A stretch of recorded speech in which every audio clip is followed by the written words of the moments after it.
Hi, in this video I'm gonna show you how to change the time in iPhone 17 Pro or Pro Max.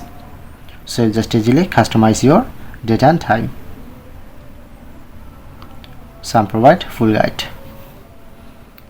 So look here, my iPhone time is, and I'm just change this.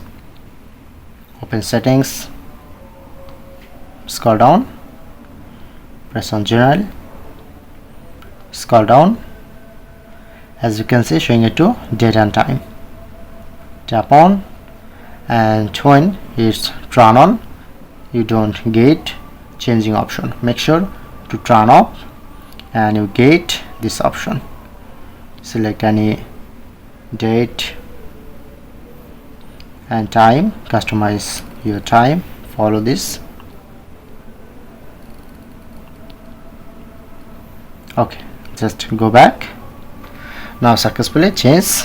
So as we can see, now successfully change time.